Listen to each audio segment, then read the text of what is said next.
Abiloaise.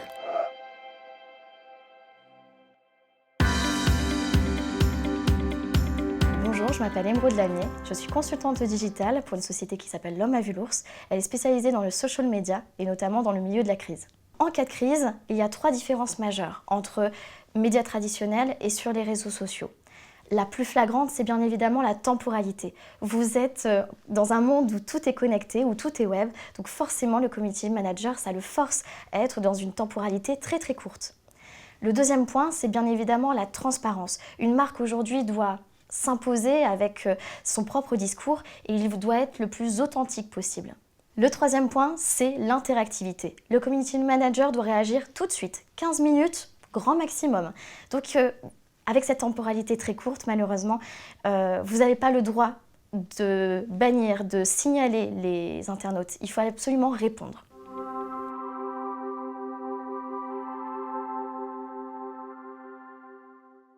Contre les internautes malveillants, il faut réagir. La première chose que vous devez faire, c'est déstresser. Calmez-vous. En effet, vous avez 15 minutes pour répondre. Mais il faut être proactif et pas être le plus réactif possible. C'est pas grave, vous avez le temps. Autre chose, il faut absolument que vous veilliez à ce que l'information soit pertinente ou non. Est-ce que c'est une personne qui est en train de se plaindre sur les réseaux sociaux? Est-ce que c'est un troll qui veut juste des coupons de réduction? Voilà, vous devez faire la distinction entre l'insulte avec l'humour. Voilà, ça va se jouer en fait un petit jeu de ping-pong. On vous insulte, vous allez modérer votre communauté. On vous répond avec humour, eh ben, vous allez jouer le jeu de l'internaute.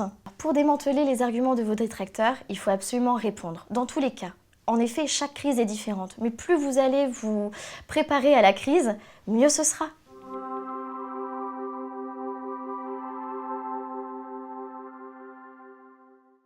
Pour gérer le bad buzz, il y a bien évidemment une méthodologie à avoir.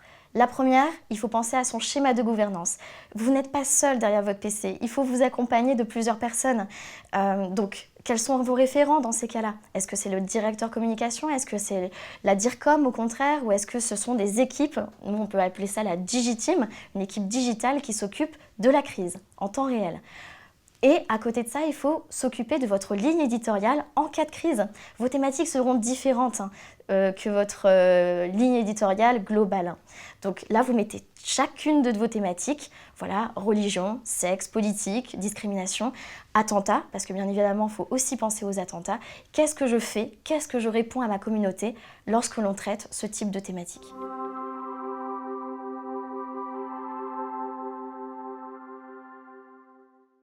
Pour conclure, vous savez, on ne choisit pas sa crise. Les internautes, généralement, ils voient le monde soit tout noir, soit tout blanc. Il n'y a pas de nuance.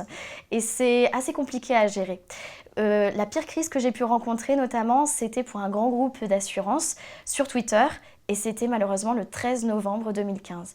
Donc, sachez qu'il faut être proactif et savoir réagir, même avec les émotions que l'on a face à la crise.